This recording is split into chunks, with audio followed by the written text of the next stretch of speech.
2016 is expected to be a tough year for Indian IT players. Where do BPO players stand? While analysts say BPO companies will see larger headwinds, BPO players are confident on seeing steady growth levels. Kritika Saxena caught up with India's three largest BPO players on day 2 of the NASSCOM India Leadership Summit.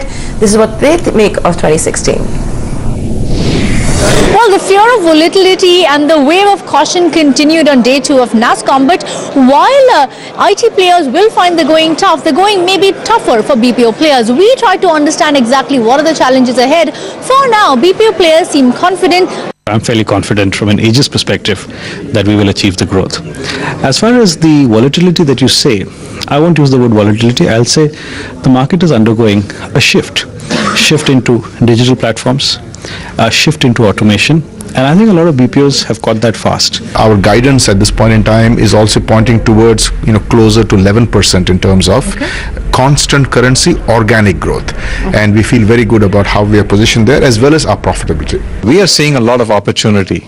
What we are seeing is, in the past, many of our clients would go through this process of deciding whether to outsource work or not, and they would eventually, half of them would end up actually deferring the decision. Today what we are seeing is many of them are going through with their decision and choosing partners and moving ahead with the work being outsourced.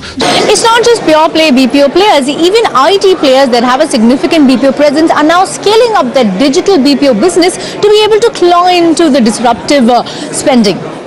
We've decided to invest significantly in this. We have built a platform called Karexa, which is actually an automated platform which takes care of the journey of the consumer in the digital age. So while BPO companies are positive, here's why BPO players may find the going tougher in the next 1 year when compared to IT companies.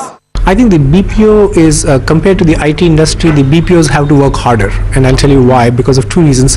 One is that the IT companies have the ability to expand their business because technology is disrupting and becoming more embedded into their clients' businesses. So all in all, the mantra is very clear. The shift and the transformation will continue for the next 3 to 5 years, and the ones that are able to adapt to this will stay, while the others that can't will cease to exist completely. With that, it's a wrap on NASSCOM Leadership India Forum 2016 Day 2. All right, moving on in our special series Budget Hangouts, CNBC TV 18.